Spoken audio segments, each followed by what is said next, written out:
visto en la práctica, entonces vamos a pasar a algo rápido. ¿Sí? Esta fosa pterigo-palatina es un pequeño espacio que tiene forma de pirámide invertida, la base hacia arriba y el vértice hacia abajo.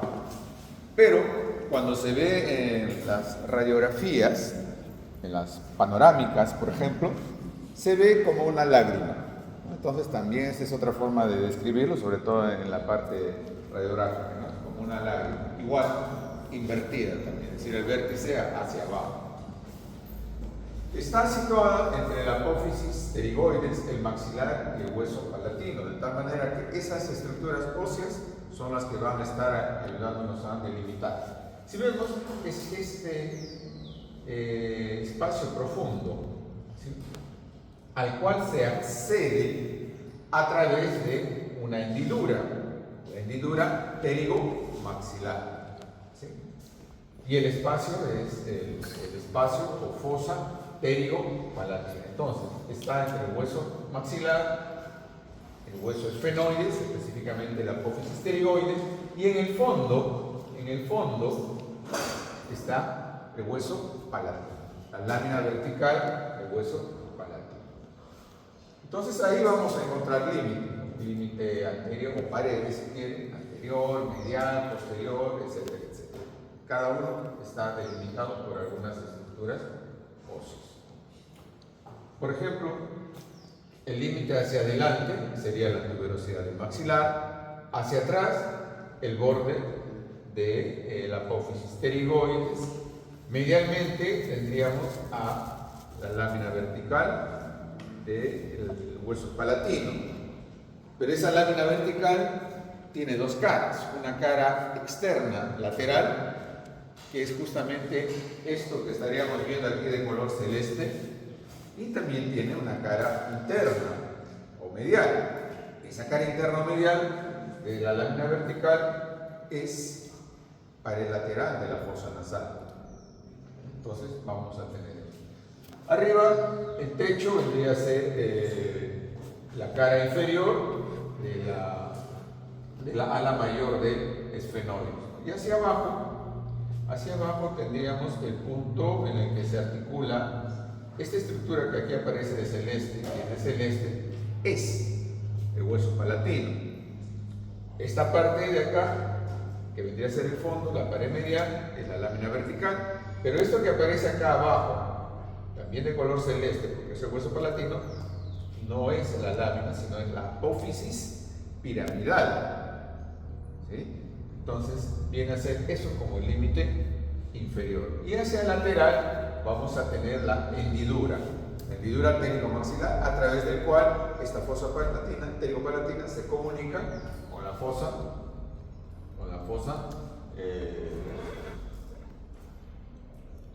infratemporal. A ver, aquí ya vamos viendo en el fondo, miren, algunos huequitos, llamémoslo así, algunos espacios. Por ejemplo, dice acá agujero esfenopalatino, dice aquí conducto palato-vaginal, agujero foramen redondo, conducto pterigoideo, hacia abajo dice conducto palatino, hacia adelante dice fisura orbitaria inferior. Lo que pasa es de que este pequeño espacio, que es la fosa pterigo-palatina, tiene comunicaciones a través de estos orificios, hendiduras o conductos con otras partes, con otras regiones. Entonces, a través de estos espacios de comunicación, entonces van a estar atravesando estructuras neurovasculares. Entonces,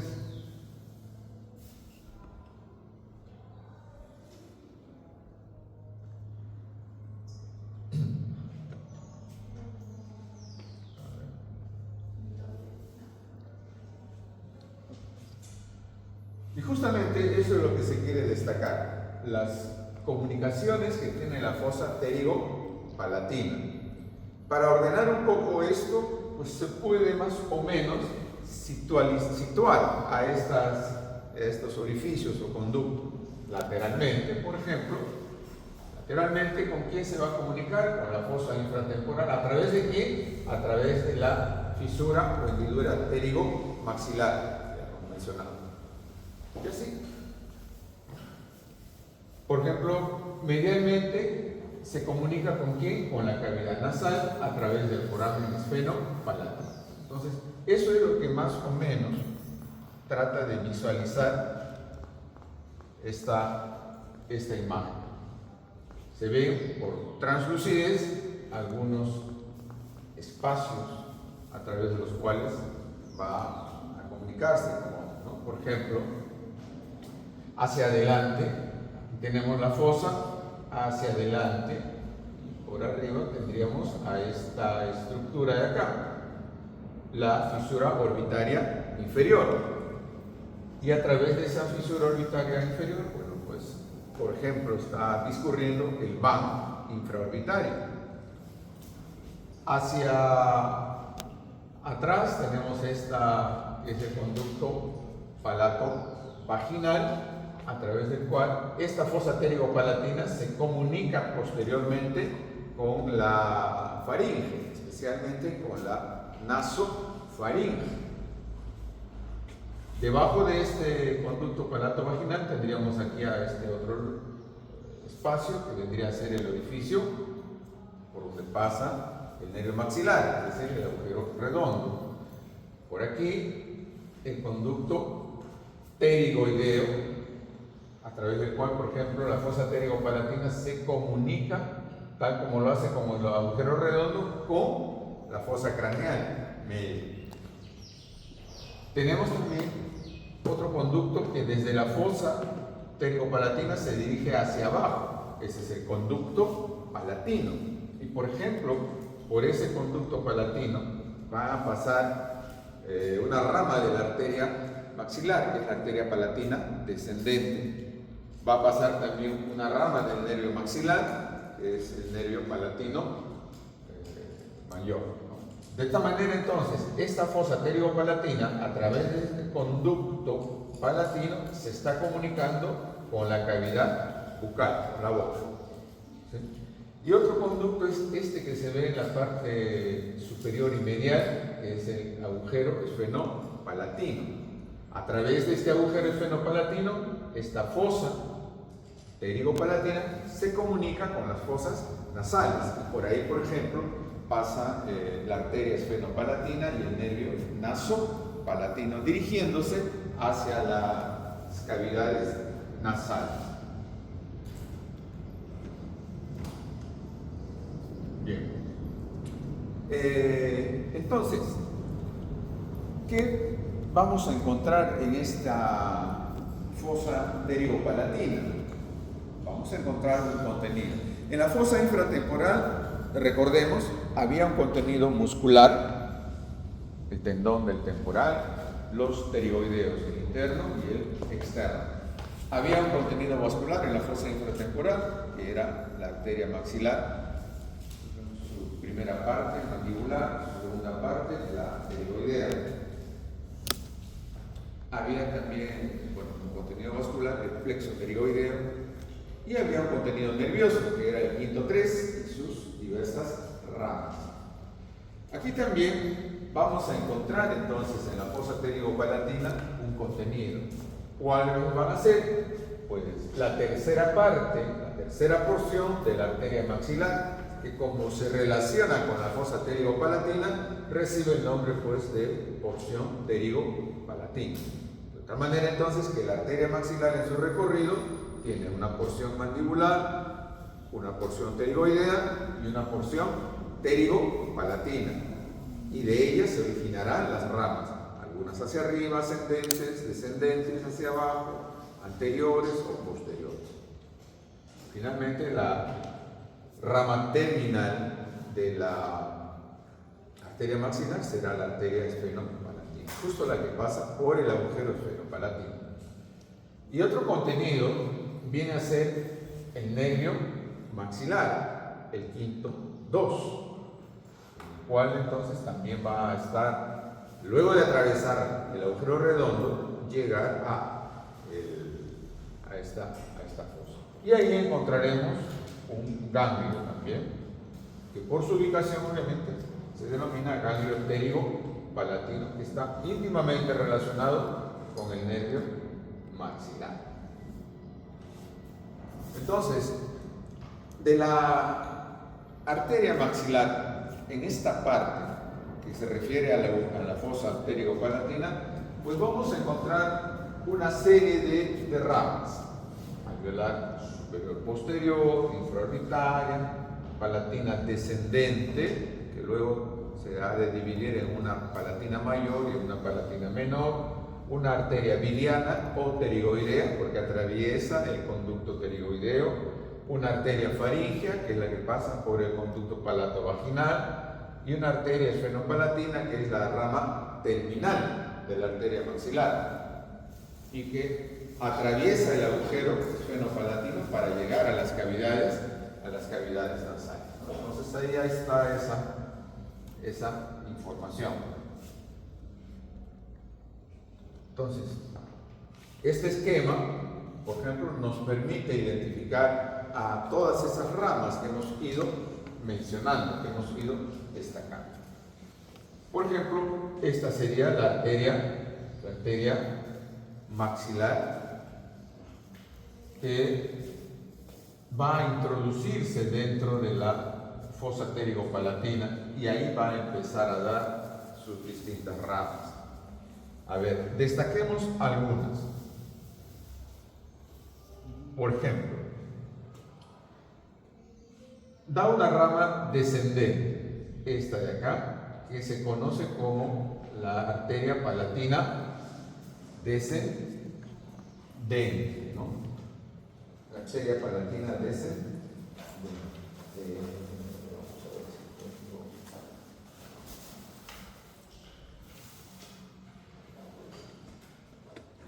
La arteria palatina descendente. ¿Por dónde va esa arteria palatina descendente? Por el conducto palatino, ¿no?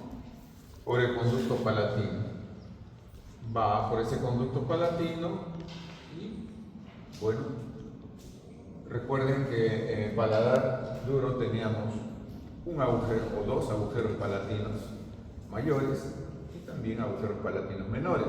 Pues justamente esta arteria palatina descendente luego se ramifica hacia adelante en una arteria palatina mayor o anterior y en una arteria palatina menor o posterior. La mayor para irrigar el paladar duro, tanto a las estructuras óseas como sobre todo la mucosa del paladar duro. Y esta de acá, la arteria palatina menor, hacia el paladar blando, sobre todo la mucosa del paladar. Otra arteria que vamos a destacar es esta de acá, que viene a ser la arteria palatina superior posterior. ¿Sí? La arteria palatina superior posterior. Esta se dirige hacia la parte inferior sobre la tuberosidad del maxilar, y ahí en la tuberosidad del maxilar había unos pequeños orificios, los conductos alveolares, puede ser uno o dos. A través de esos agujeros pequeños que están en la tuberosidad del maxilar, esta arteria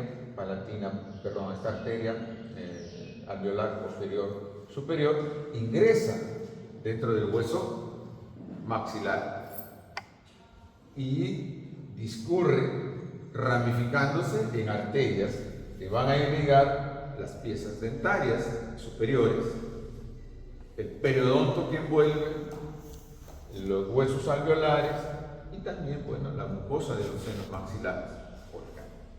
Entonces, esa es otra arteria que queríamos destacar. Otra arteria que queremos destacar es esta, que dirigiéndose hacia adelante, pasando por la fisura orbitaria inferior, llega al piso de la cavidad de la órbita, donde hay un surco y un conducto, el surco y el conducto infraorbitario. ¿Qué arteria es entonces? Esta es la arteria infraorbitaria. Entonces, esta arteria infraorbitaria, que se ubica en el piso de la órbita, luego ingresa a un conducto que se encuentra en la parte superior del hueso maxilar, el conducto infraorbitario, para finalmente salir a nivel de la cara anterior del maxilar en el agujero infraorbitario y ramificarse pues en ramas palpebrales que se van hacia arriba, ramas nasales que se van hacia la parte lateral de la nariz, ramas labiales para complementar la irrigación del labio superior y ramas genianas también para la región geniana. ¿Sí? Entonces, antes de que esta arteria alveolar inferior salga del agujero, ¿sí? Salga del agujero infraorbitario, pues va a, en este caso, en el esquema se ve que está originando una arteria llamada alveolar superior anterior, para diferenciarla de esta de acá, que es también alveolar superior, pero posterior. Entonces, esta arteria que se origina de la arteria infraorbitaria antes que salga del agujero es la arteria alveolar superior anterior. Ella va a contribuir con la irrigación de las piezas dentarias anteriores, por ejemplo. Entonces, queremos destacar estas arterias de las ramas que están en la fosa pterigo-palatina porque son las que van a contribuir a irrigar estructuras que están dentro de nuestra cavidad bucal. ¿Sí? Las otras ramas, obviamente, por ejemplo, la seno-palatina va para la nariz, etc. ¿no? Se dirigen a otras partes. No quiere decir que no tengan importancia, pero estamos recalcando en relación a nuestra cabeza. Y el otro elemento que está en la fosa pterigo-palatina viene a ser el nervio maxilar, el quinto 2. ¿Sí? Este nervio maxilar va a llegar a la fosa pterigo-palatina luego de atravesar el agujero redondo y va a continuar su trayecto hacia la parte anterior y origina una serie de ramitas, una serie de ramas, neurocigomáticos, palatinos, etcétera, etcétera. ¿Sí? De estos también vamos a destacar algunos, aprovechando este esquema que estamos viendo aquí. Entonces, para más o menos situarnos un poco en la fosa craneal media, la cara anterior de la porción petrosa del temporal, en su zona medial hay una pequeña impresión que lo marca este ganglio, que es el ganglio del trigémino. Por eso la impresión se llama impresión trigeminal. Y de este ganglio, bueno, están conectándose los tres principales ramos que tiene el trigémino. El quinto 1, el oftálmico, el quinto 2, el maxilar, y el quinto 3, el mandibular. Entonces, como vemos, este agujero o este quinto 2 pasa por el agujero redondo y llega a este espacio que es la fosa pterigo-palatina. Y como ven, va a continuar su recorrido hacia la parte anterior para pasar también por la fisura orbitaria inferior, pero ya no como nervio maxilar, sino como el nervio terminal, que vendría a ser el nervio orbitario, infraorbitario. ¿Sí? Pero vemos ahí, por ejemplo, que en la parte también de la fosa pterigo-palatina y por debajo del nervio maxilar hay un ganglio, el ganglio pterigo-palatino. Recuerden que un ganglio es un conjunto de cuerpos neuronales que que están fuera del sistema nervioso central.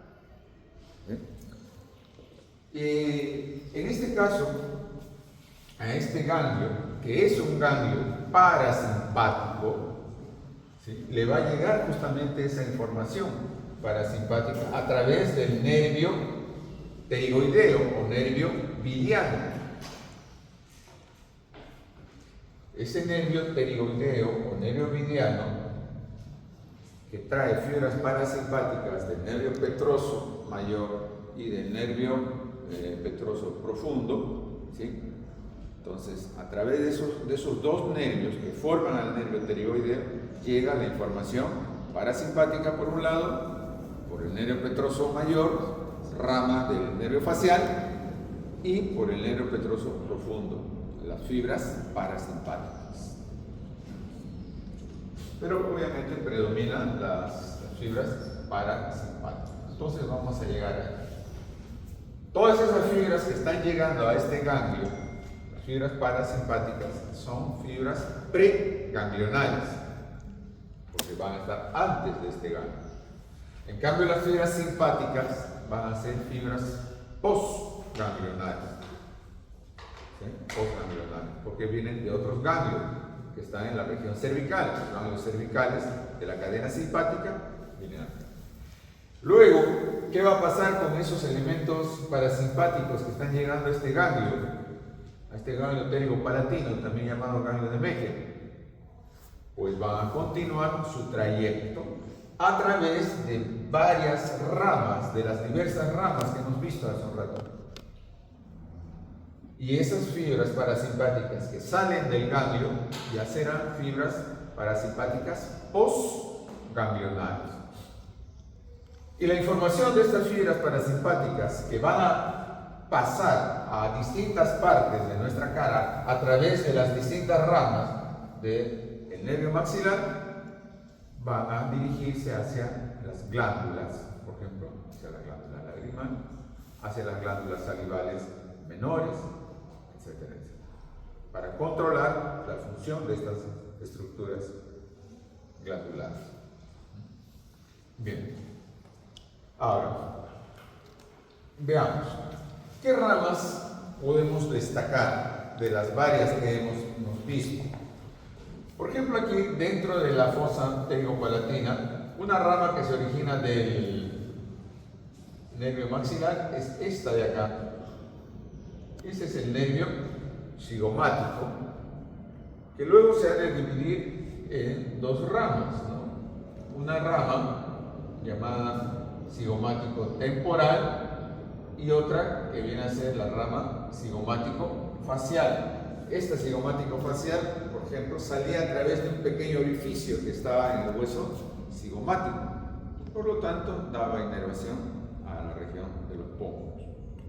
Bueno, algo que tenemos que tener en consideración es que este nervio maxilar, al igual que el nervio oftálmico, son nervios sensitivos, mientras que el quinto 3, el nervio mandibular, va a ser un nervio mixto. Va a tener fibras sensitivas y fibras motoras. ¿Sí? Entonces, al hablar de la inervación que dan todas estas ramas, que son ramas del quinto 2, tenemos que tener presente que entonces es una inervación de tipo sensitiva. ¿Sí? Bueno, otro nervio es uno que se dirige también por el conducto palatino y viene a ser el nervio palatino mayor, que sale por el agujero palatino posterior y se dirige hacia adelante para inervar el paladar duro, la mucosa del paladar duro. También habrá otros nervios que se dirigen hacia abajo por el conducto palatino, pero que luego se van hacia atrás por los agujeros palatinos menores. Esos serán los nervios palatinos menores, para inervar la mucosa del paladar blando. Y luego, digamos que para nosotros uno bastante importante es lo que se considera la continuación y por lo tanto rama terminal del nervio maxilar, que atravesando la fisura orbitaria superior llega también al piso de la órbita, se mete en el surco, en el conducto infraorbitario y sale finalmente también por el agujero infraorbitario. Estamos hablando entonces del nervio infraorbitario. Este nervio infraorbitario, dentro del hueso alveolar, en el conducto infraorbitario, va a originar, por ejemplo, dos ramas antes de salir por el agujero. Una de ellas, esta de acá, es el nervio alveolar, ¿sí?, superior medio. Este otro de acá es el nervio alveolar superior anterior.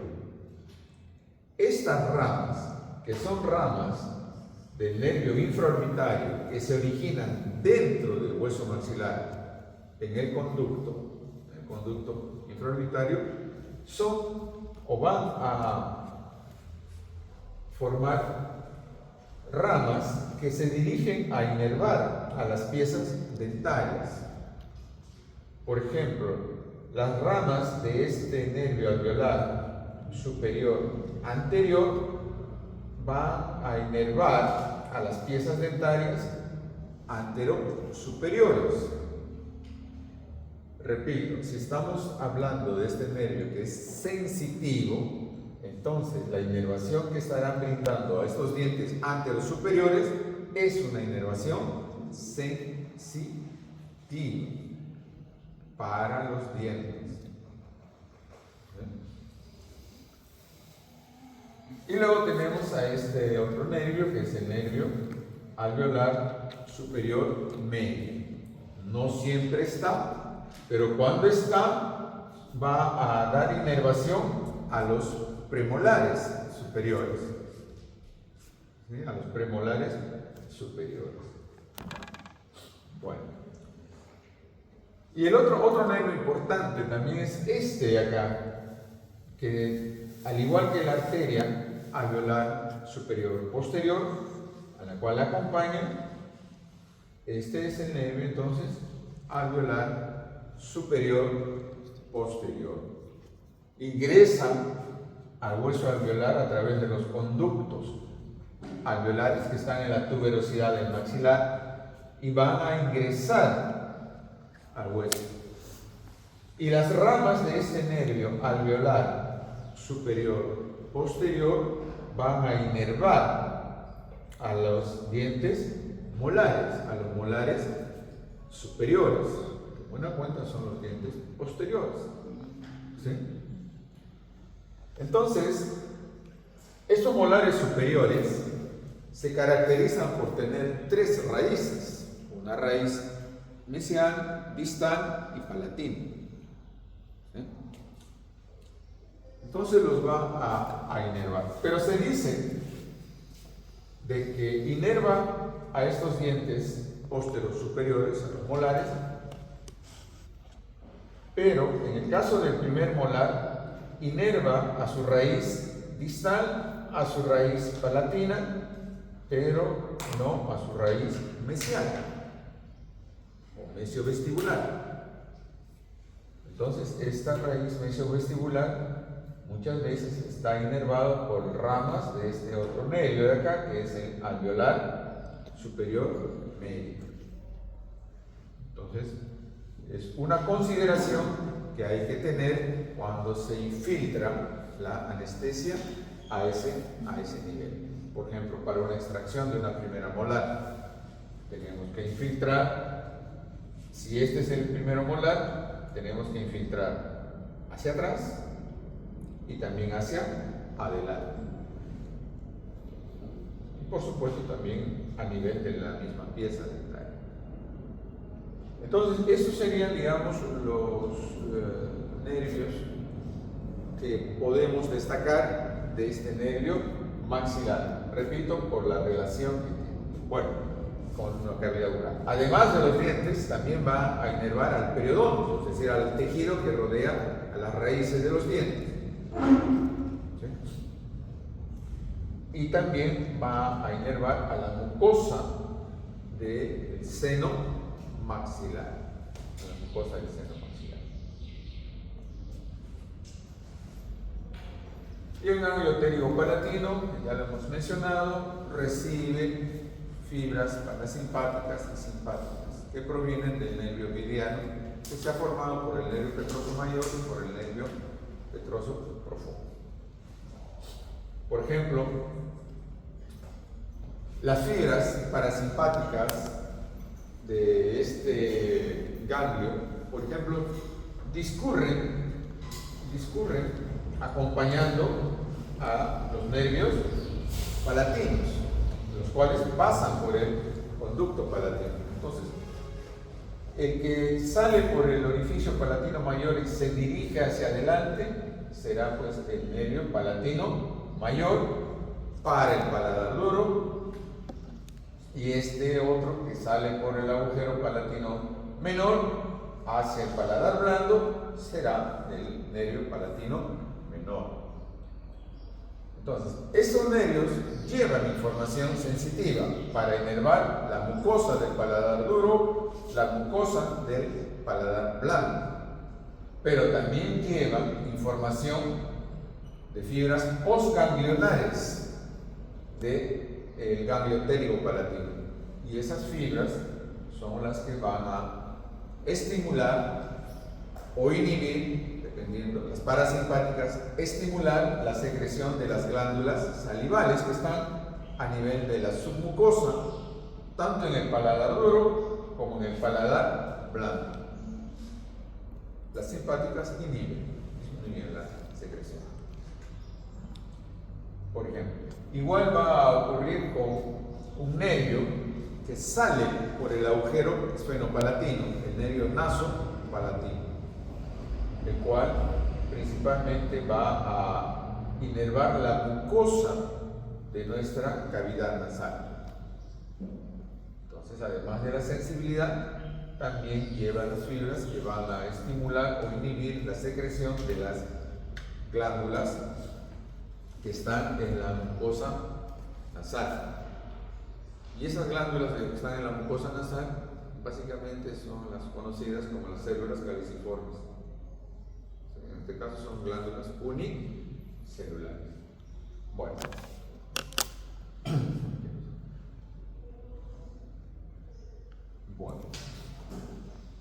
Eso en relación a lo que vendría a ser la fosa pterigo-palatina, ¿no? Que ya lo hemos visto también, repito, en la práctica.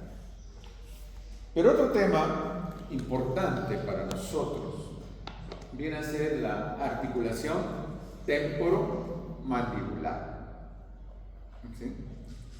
Como hemos mencionado al empezar las clases, decíamos que el esqueleto de nuestra cabeza estaba constituido por ¿cuántos huesos? ¿Cuántos? 22 huesos, ¿no? Esos 22 huesos, 23 de ellos están articulados entre sí a través de articulaciones sinartrósicas, que son articulaciones inmóviles, cuya marca en la superficie del cráneo eran las suturas. Y por lo tanto, esas 23 estructuras óseas formaban el macizo cráneo facial. Y solamente había un hueso, el hueso mandibular, que tenía movilidad y se articulaba con la base del cráneo a través de dos articulaciones, que son las articulaciones temporomandibulares, también conocidas como cráneo-mandibulares. ¿Sí? Entonces, gracias a estas articulaciones temporomandibulares, que son dos, es entonces que se puede cumplir con todas las funciones del sistema masticatorio, también conocido, sobre todo antiguamente, como sistema estomatognático.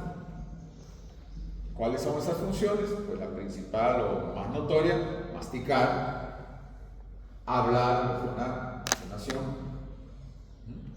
deglución, tragar, succionar o bostezar. Gracias a estas articulaciones temporomandibulares. Muy bien. Entonces, podemos, por ejemplo, al bostezar, masticar, al hablar, abrir y cerrar la boca. Entonces, la articulación temporomandibular, si bien estoy hablando en singular, son dos, por si acaso, ¿sí? Dice, es una articulación diartrósica. ¿Qué significa que sea diartrósica? Que tiene amplios movimientos, ¿no? Recuerden que por sus movimientos, las articulaciones son sinartrósicas, sin movimiento, anfiartrósicas, con movimientos leves, y diartrósicas, con movimientos amplios, ¿sí? Con movimientos amplios, que pueden ocurrir en los tres planos espaciales, o en uno o en dos, pero son movimientos amplios, ¿sí? Es una también articulación sinovial. Si se dice que es una articulación sinovial, quiere decir que entre las partes que forman las articulaciones hay líquido sinovial como elemento que va a permitir que esas distintas partes de una articulación se muevan, ¿sí? Se muevan. Y si hay un líquido, quiere decir que también estas articulaciones llamadas sinoviales tienen que estar envueltas por un tejido conectivo generalmente denso, la cápsula que va a envolver. Si no, el líquido se derramaría, perderíamos. Es una articulación, bueno, y aquí estaría la cápsula, por ejemplo, ¿no? Cápsula que estaría envolviendo al líquido dentro de esta articulación. Es una articulación bicondilia. Eso es porque están enfrentados dos cóndilos, ¿sí? Uno que corresponde al cóndilo de la mandíbula y otro que va a corresponder al cóndilo, también llamada eminencia articular del hueso temporal. Entonces están enfrentados, dos cosas que sobresalen. Por eso le llaman también bicondilia. Y también se le llama gínglimo artrodial. Al decir gínglimo artrodial, estamos destacando las funciones que puede tener esta articulación temporomandibular. ¿Y cuáles van a ser esas funciones? Al abrir o al cerrar la mandíbula, al abrir o cerrar la mandíbula, ¿qué ocurre? Rotación a través de un eje imaginario que pasa por los dos polos de las ATM, de los cóndilos. ¿Sí? Entonces, la mandíbula baja, rota. La mandíbula sube, rota. A ese tipo de movimiento que ocurre en las articulaciones se les denomina movimiento gínglimo. Pero también dice artrodial. Entonces, ¿qué cosa más, qué otro movimiento más puedo hacer en mi mandíbula? Aparte de que esta rote tanto al abrir y al cerrar. ¿Qué puedo hacer? Puedo lateralizar, puedo protruir. Entonces ahí ya los movimientos ya no van a ser de rotación solamente, sino van a ser también de desplazamiento, ¿no? Desplazo la mandíbula hacia adelante, o hacia atrás, o hacia los costados. Entonces, a ese término se refiere a artrodio, movimientos de desplazamiento. Entonces, por eso este término gínglimo artrodial destaca las funciones que puede tener la mandíbula: rotación y desplazamiento, se llama también traslación. Es de hecho una articulación compleja, que funcionan, siendo dos, funcionan en forma simultánea. Tenemos dos codos, por ejemplo, pero los codos cada uno maneja por su lado, se va por su lado. Pero acá no, mis dos articulaciones, si yo quiero morder, quiero hablar, quiero deglutir, quiero succionar, tienen que funcionar sus distintos componentes en forma simultánea. Forma parte de nuestro sistema masticatorio o sistema estomatognático, pero no solamente esto es para comer, para masticar los alimentos, ¿no? Cuando hablamos, cuando deglutimos o cuando succionamos. Y algo importante es que esta articulación temporomandibular no la tienen todos, sino solamente los mamíferos. ¿Sí? Y los mamíferos, una de las primeras cosas que aprendemos a hacer es a succionar. Y esa succión la realizan los componentes del sistema estomatognático gracias a las articulaciones. ¿Se imagina un bebé que nace y no sepa succionar o no pueda succionar? Simplemente no va a sobrevivir, por más leche que tenga la mamá o por más leche que puedan proporcionar. Entonces este es el cráneo de un ofidio. No hay articulación. Acá hay un hueso que se llama hueso cuadrado, pero que no forma una articulación. Muy bien. Algo importante que hay que destacar también de la articulación o de los elementos que forman la articulación temporomandibular, dice, es que el crecimiento concluye aproximadamente en la segunda década de la vida, más o menos a los 20 años, 18, 20, 21 años. ¿Sí? Por lo tanto, estas estructuras del ATM son importantes en el proceso de crecimiento de las estructuras craneofaciales.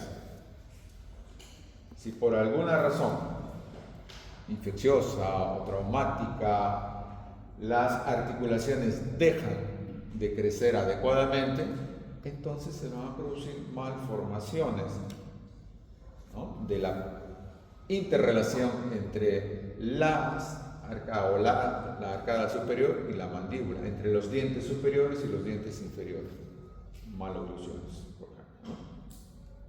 Entonces es importante. Bueno, aquí tenemos algunas imágenes de las estructuras que forman la ATM. Muy bien. Entonces, habiendo destacado algunos de los elementos y generalidades relacionadas a la ATM, pues destaquemos sus componentes. Bueno, ya de hecho, por el mismo nombre, sabemos que va a estar constituido por dos huesos, ¿no? Por los huesos temporales y por el hueso mandibular. Pero cuando hemos descrito a estos huesos en forma aislada, bueno, y también en forma articulada, hemos ido destacando distintas partes, tanto en el hueso temporal como en el hueso mandibular. Entonces, cuando hablamos de los componentes de la ATM, vamos a referirnos a algunas partes específicas del hueso temporal, del hueso mandibular. Porque esas partes específicas, por ejemplo, van a formar las superficies articulares, ¿no? Las superficies articulares. No todo el hueso temporal que se articula obviamente con la mandíbula tiene superficies articulares, sino solamente. Pero además de estas superficies articulares, dentro de los componentes de la ATM vamos a tener un disco articular, antiguamente llamado menisco, porque visto de perfil parece una media luna. Menisco es media luna. Y ligamentos que aseguren y que limiten las funciones de la ATM. Si bien se puede abrir la boca, esto pues tiene un límite. Esos límites, ¿quién lo está marcando? Los ligamentos que forman parte de la ATM.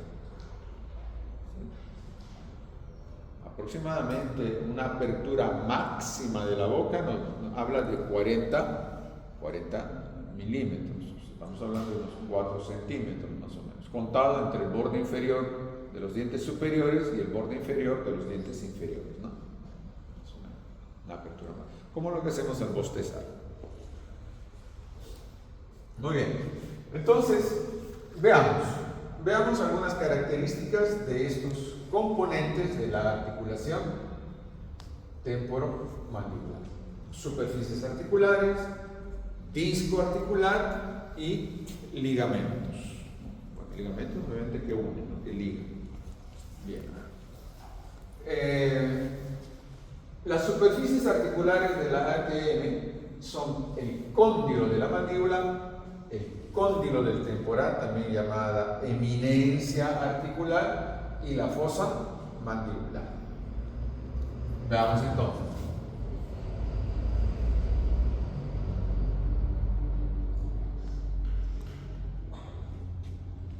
Tenemos esta proyección ósea del borde superior de la rama mandibular, la apófisis condilia. Esta apófisis condilia tiene una parte estrecha, cuello, y una parte amplia, llamada cabeza, o generalmente le llamamos el cóndilo de la mandíbula. Como vemos, el cóndilo de la mandíbula tiene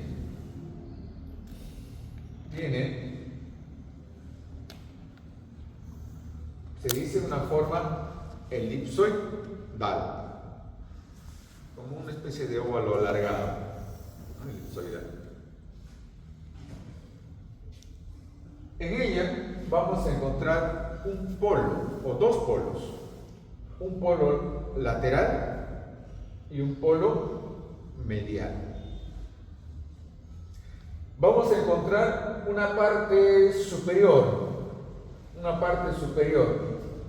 cresta, la cresta del cóndilo. Entonces, como si fuera una parte superior, la cresta del cóndilo. Y de la cresta del cóndilo hacia adelante y hacia atrás, tenemos esta parte superior, la cresta del cóndilo. La cresta del cóndilo. Hacia adelante o hacia atrás, esta es una vista posterior, esta es una vista anterior, tenemos, como si fuera un techo a dos aguas, lo que viene a ser las superficies articulares. ¿De quién? De este cóndilo. ¿Sí? ¿Y por qué destacamos y decimos que son las superficies articulares? Porque van a estar cubiertas por... Normalmente, todas las superficies articulares de otras articulaciones están cubiertas por cartílago hialino. Sin embargo, las superficies articulares del ATM van a estar envueltas por fibrocartílago. Es decir, un cartílago que va a contener una gran cantidad de fibras colágenas tipo 1. Generalmente, el tipo de fibra colágena que abunda en un cartílago normal es el colágeno tipo 2. ¿Han hecho eso? Sí. Ya, entonces ya nos estamos entendiendo. Muy bien. ¿Ya? Entonces, por lo tanto, ese fibrocartílago, que tiene también grandes cantidades de colágeno 1, colágeno 2, va a tener más resistencia para cumplir con todas las funciones que tiene nuestra ATM. Entonces, la superficie articular tiene una cresta, una cara posterior y una cara anterior. Todo eso es lo que va a corresponder a la superficie articular del cóndilo. Pero también vamos a tener una superficie articular a nivel del hueso temporal y va a estar ubicado en la escama del temporal. Recuerden que tenía tres partes: la porción escamosa, la porción timpánica y la porción petrosa.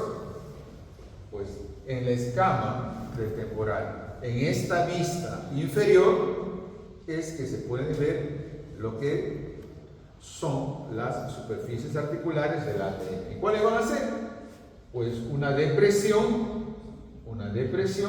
que viene a ser la fosa mandibular, antiguamente llamada cavidad glenoidea. Pero entonces ahí tenemos a la fosa.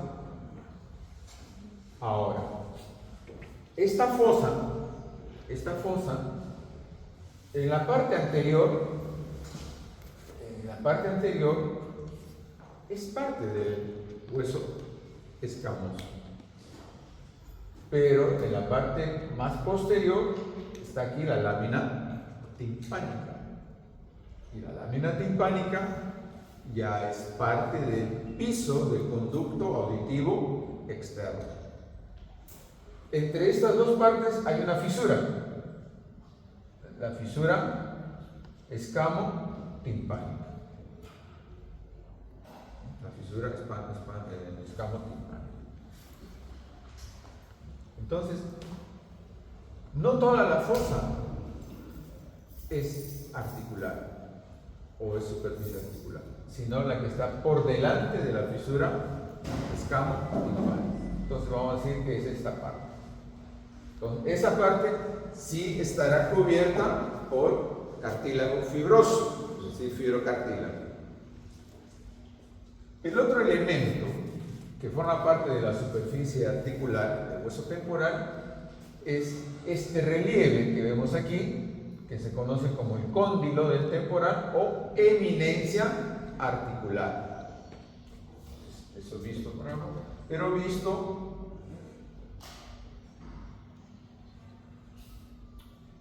por acá, tenemos a esta parte, esta zona de acá, ¿sí? Esta zona de acá. Esta es la fosa y esta sería el cóndilo o eminencia articular. Entonces, esta eminencia articular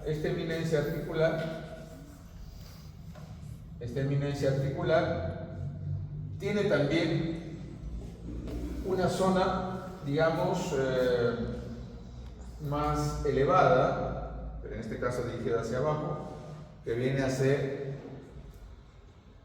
toda esta parte, y de ahí tiene también una vertiente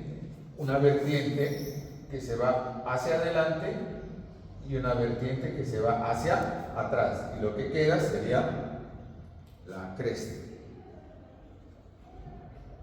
Entonces,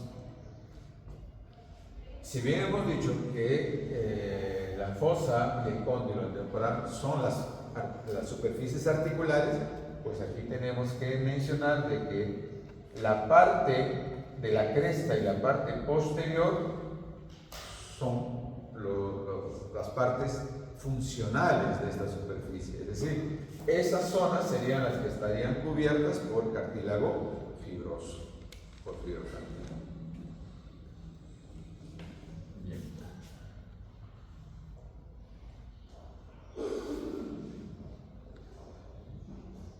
¿Y ahora qué pasa?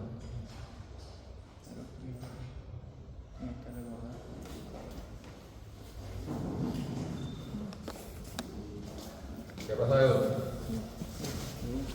¿Está sangrando?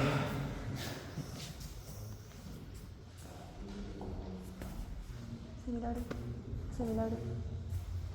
Quedé despierta.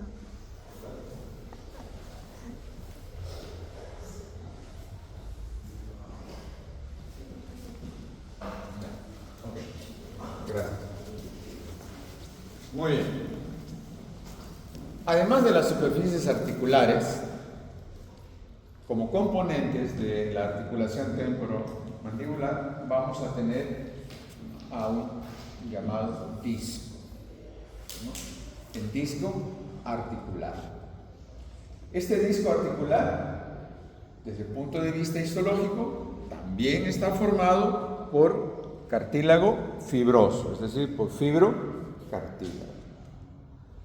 Este disco articular va a estar entre las superficies articulares del hueso temporal y la superficie articular de la mandíbula. O sea, se interpone entre las dos estructuras óseas.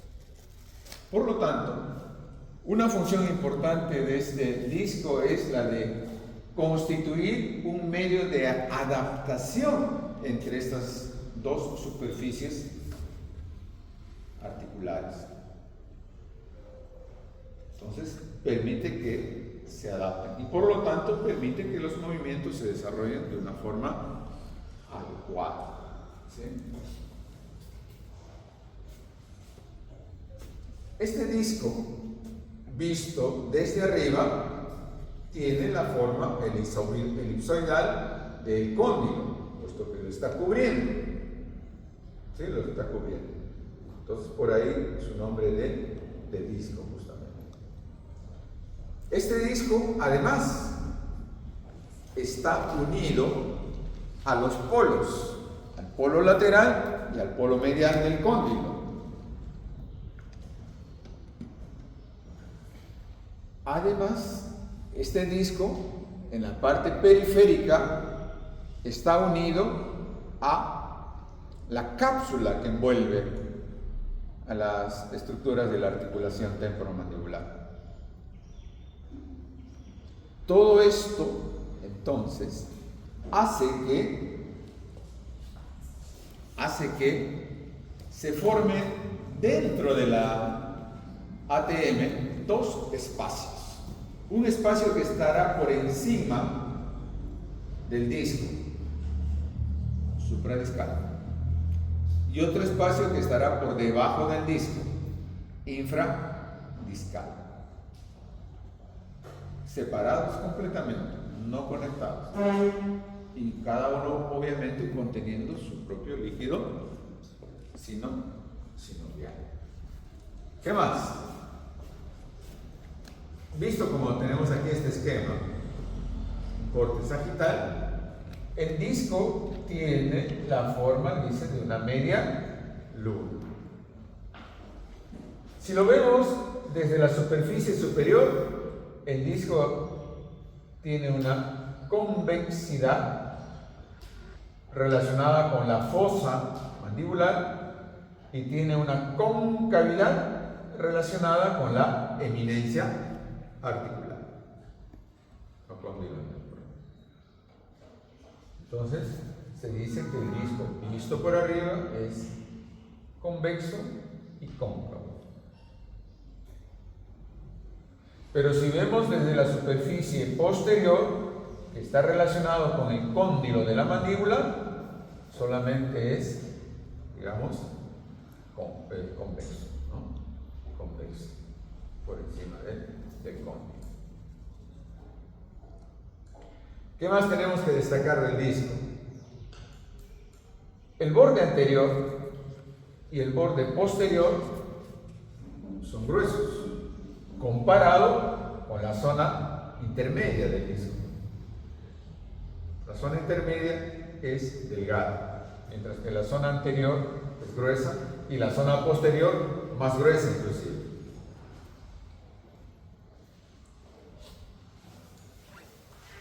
Dijimos que en la parte periférica el disco está unido a la cara interna de la cápsula que envuelve a la ATM.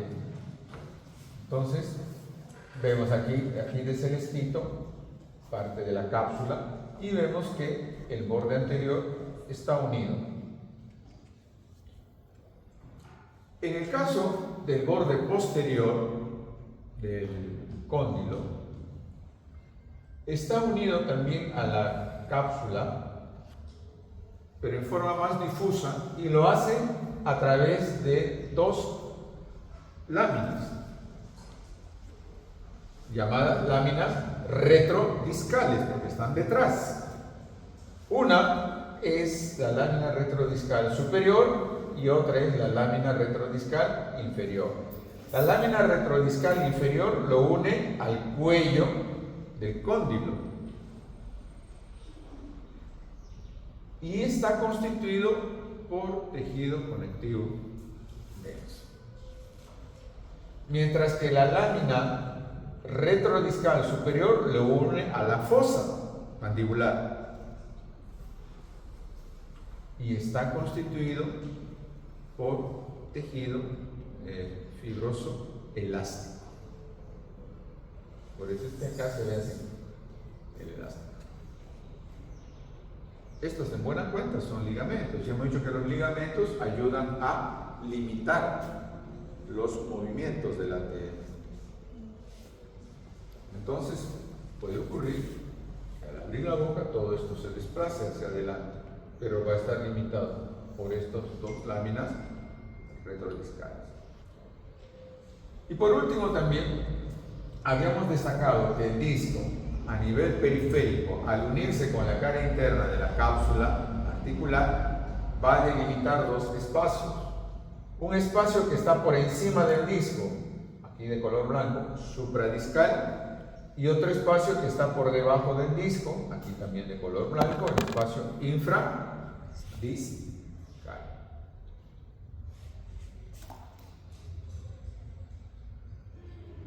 ¿Y eso por qué es importante? Hemos dicho que son los movimientos de la ATM. Ya, ¿qué movimientos se puede hacer con la ATM? Sea al hablar, al masticar, al deglutir. ¿Qué podemos hacer? Rotar y desplazarse, ¿no? O traslación. Justamente esos movimientos ocurren gracias a que existen estos espacios por encima o por debajo del disco. El movimiento de rotación ocurre en el espacio infradiscal.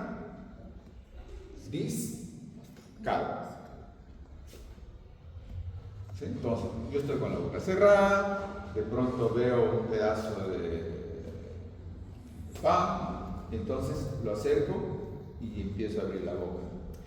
Obviamente, la apertura estará en relación a la amplitud o el ancho que tenga el alimento que yo quiero comer. Entonces, empiezo a abrir la boca. Está rotando. ¿Quién está rotando? Los cóndilos. ¿Dónde? En el espacio infradiscal. ¿Sí? Entonces, ese movimiento de rotación que de alguna manera ya está haciendo abrir mi boca, se dice de que ocurre en este espacio infradiscal y que si queremos medirlo, más o menos sería unos 20 a 25 milímetros como máximo. Rotación pura le llamaba eso. ¿Sí? Rota los cóndilos en las articulaciones. Pero obviamente como el pan no es, su ancho, digamos, no es un panzazo de eso, no es de 25 milímetros, o sea, de 2 centímetros, sino que es, digamos, de 4. ¿Qué tengo que hacer? Tengo que abrir más la boca. Entonces, cuando uno abre más la boca, ¿qué es lo que va a ocurrir? Recuerden que hemos dicho que el disco está unido al ATM, al cóndilo, a través de unos ligamentos colaterales. ¿Sí?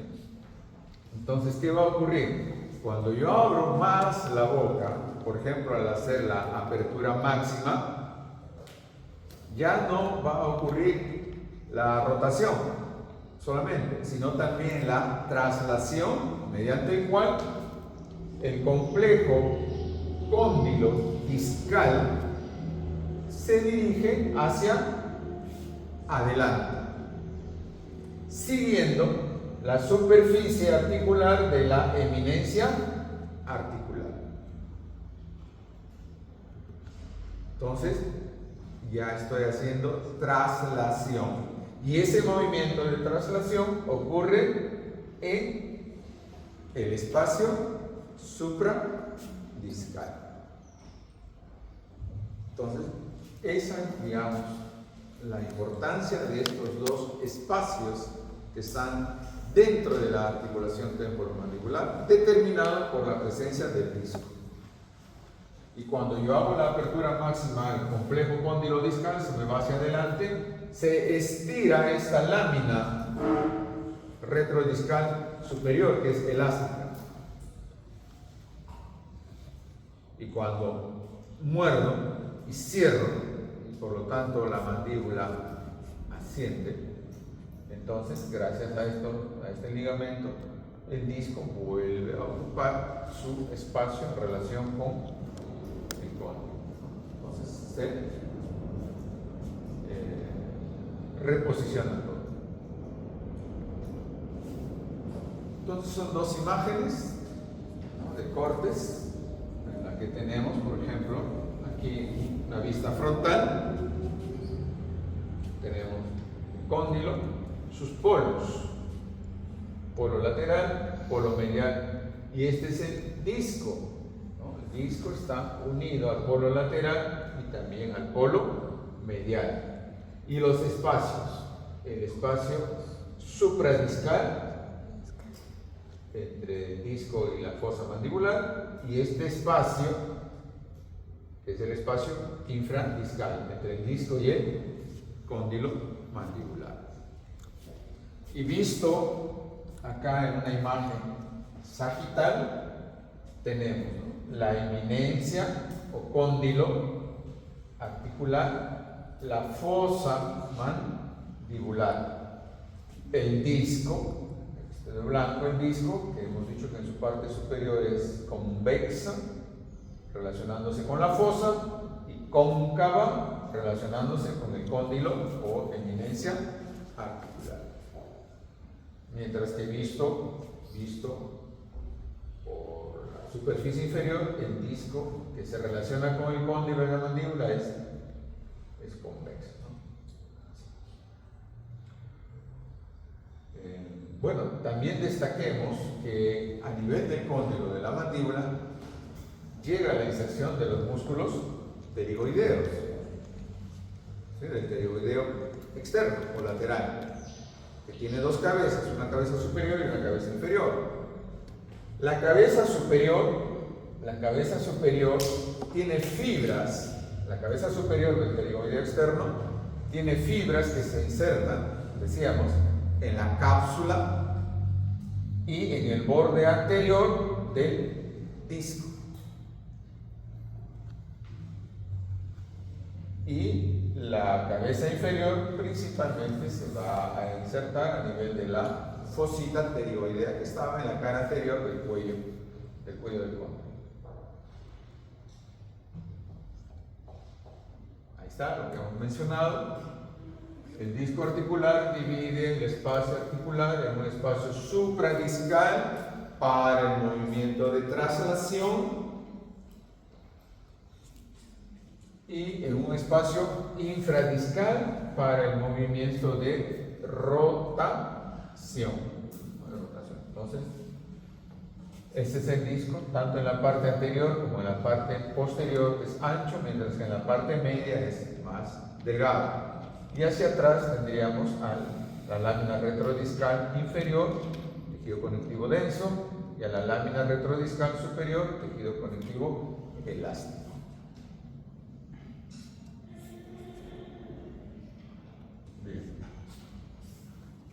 Finalmente, para terminar, ¿qué hora es Eduardo? 8:20. Ya. Tenemos a los ligamentos, ¿no? Los ligamentos, generalmente constituidos por tejido conectivo denso, lo que hacen es limitar los movimientos mandibulares, envolver a todas las estructuras que la conforman, ¿sí? Y bueno, suelen clasificarse como principales y como accesorios. Los ligamentos principales van a ser el ligamento capsular, o simplemente llamado cápsula articular. Ligamento porque está uniendo, obviamente, ¿no?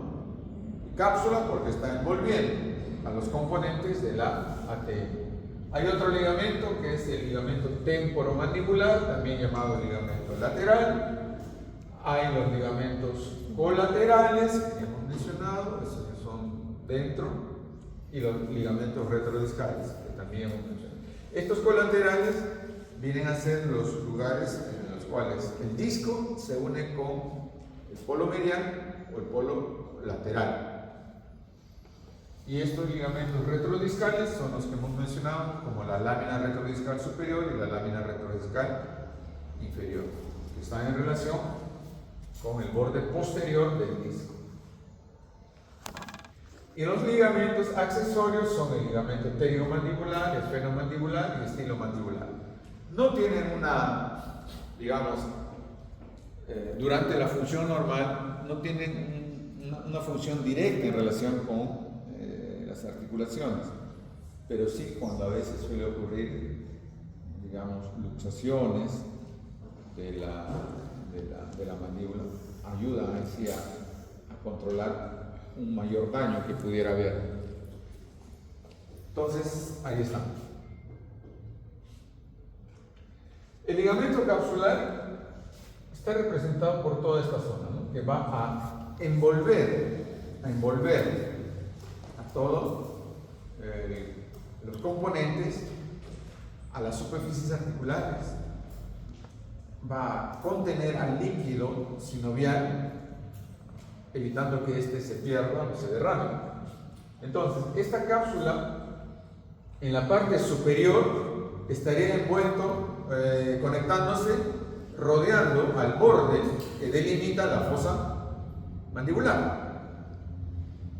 Mientras que en la parte inferior, esta cápsula articular se une al cuello, o sea, también rodea el cuello del cóndilo. Entonces, entre esas dos superficies, tanto del temporal como del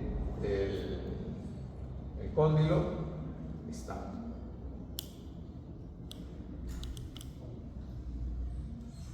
Entonces ahí se está levantando una parte del disco, perdón, de la cápsula.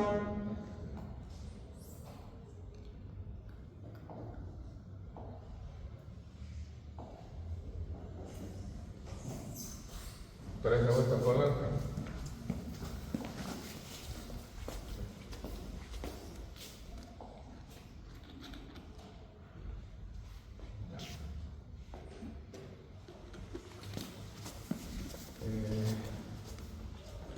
Bueno, ¿qué ocurre con este ligamento capsular o con esta cápsula simplemente?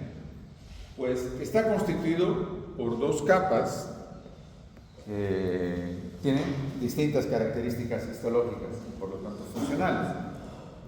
Tiene una capa externa de fibras colágenas densas, cuya función es básicamente eso, ¿no? Proteger, unir, limitar los movimientos.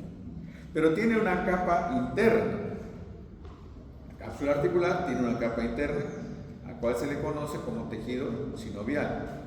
Y es una membrana que se va a encargar de secretar el líquido sinovial.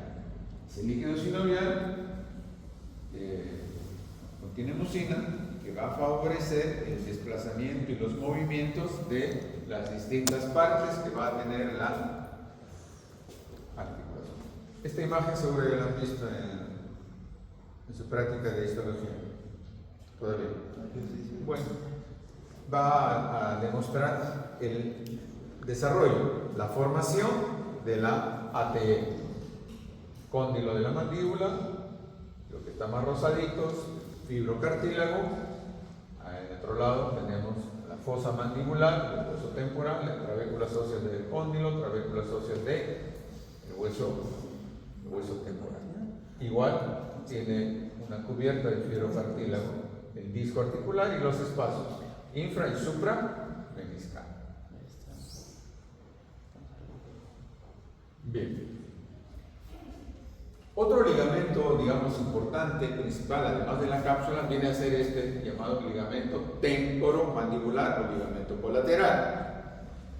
No es otra cosa más que un engrosamiento de la parte lateral de la cápsula. Miramos la cápsula, un engrosamiento de la parte lateral de la cápsula entre el hueso temporal, específicamente desde el tubérculo articular y el cuello del cóndilo, ¿sí? Se dirige en este sentido. Entonces, evitan, por la orientación que tienen las fibras, evitan, por ejemplo, que el cóndilo se vaya hacia atrás, ¿no? Entonces, imaginemos un golpe en la parte anterior de la mandíbula. ¿Qué es lo que va a hacer con la mandíbula? La va a retruir, la va a llevar hacia atrás. Si no hubiera este ligamento que es fuerte y resistente, la mandíbula se iría hacia atrás, perforaría fosa craneal.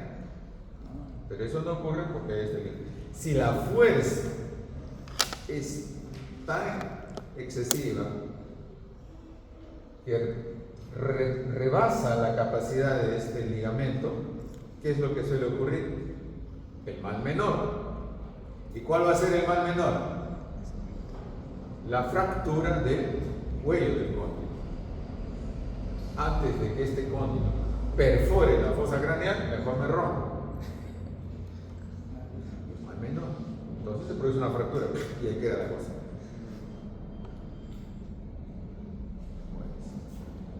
Entonces ese es el ligamento temporomandibular.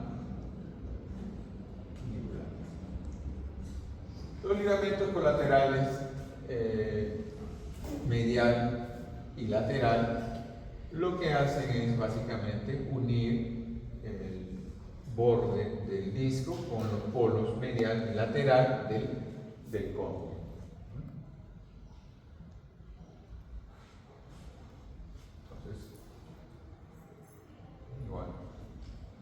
Tendríamos el disco, el ligamento colateral lateral, el ligamento colateral medial. Este es un corte frontal. Las láminas retrodiscales, que ya hemos mencionado, hay una superior elástica, hay una inferior no elástica, y que en el caso del superior está uniendo el disco, el borde posterior del disco con la fosa mandibular, mientras que en el caso de la lámina retrodiscal inferior está uniendo el borde posterior del disco con el cuello del cóndilo.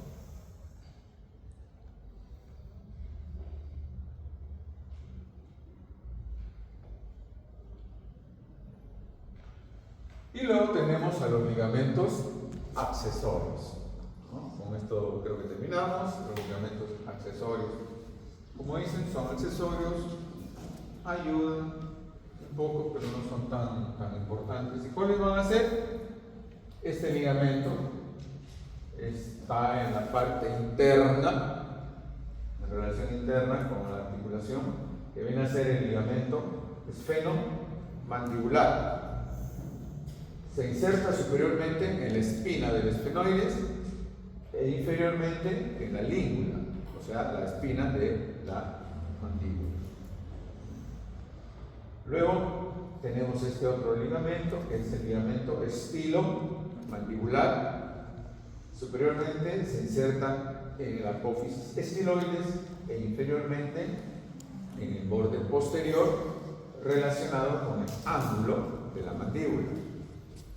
Y el otro ligamento es el ligamento pterigomandibular. Es este de acá. Esta línea blanca que vemos entre el músculo buccinador por delante y este que es el constrictor superior por detrás. Entonces, este ligamento pterigomandibular es punto de origen para el buccinador y también para el constrictor superior de la faringe. Superiormente se inserta en el gancho de la apófisis pterigoides. Este gancho se encuentra en la parte inferior de la lámina medial de la apófisis pterigoides. Y desde ahí se dirige hacia abajo y hacia adelante y se inserta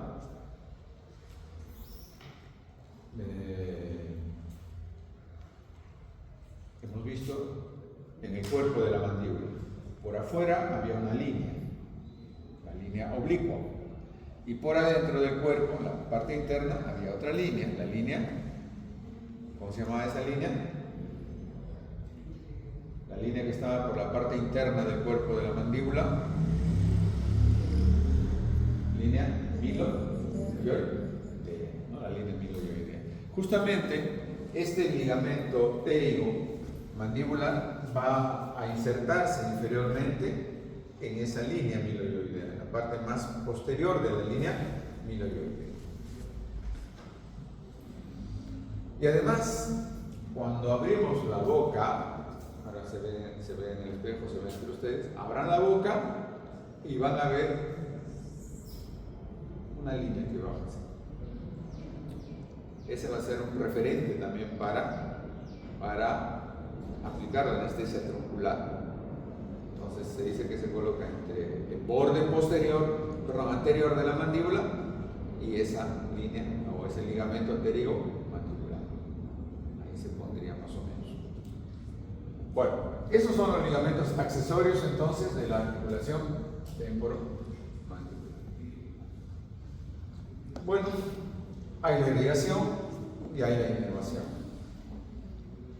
En relación a la irrigación, van a haber una serie de ramas que se originan de arterias que están pasando cerca, sea por la parte externa o sea por la parte interna. En ese trayecto, pues estas arterias van a dar sus pequeñas, ¿qué tal? Sus pequeñas ramitas. ¿Sí? Y en relación a la inervación, estará a cargo básicamente del nervio aurículo temporal, del nervio maceterino y del nervio temporal profundo posterior. Todos estos son ¿qué? Ramas del quinto 3, del nervio mandibular. Igual, ¿no? En su trayecto hacia distintos lugares suelen dar ramitas, tanto por la parte lateral, medial, anterior o posterior de la articulación, ¿no? Por eso entonces se dice de que tanto la irrigación como la inervación de la ATM es una irrigación e inervación envolvente. ¿Sí? Si yo estoy pasando por acá, le doy una ramita.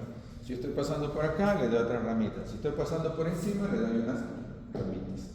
De tal manera que de esa forma, tanto la irrigación como la inervación está bueno, y esto es una nervio lingual, nervio alveolar inferior. Recuerden que la cuerda del tímpano llega al nervio lingual. Este es el nervio aurículo temporal. Que luego se dirige hacia. Bueno, ahora sí, en resumen, terminamos.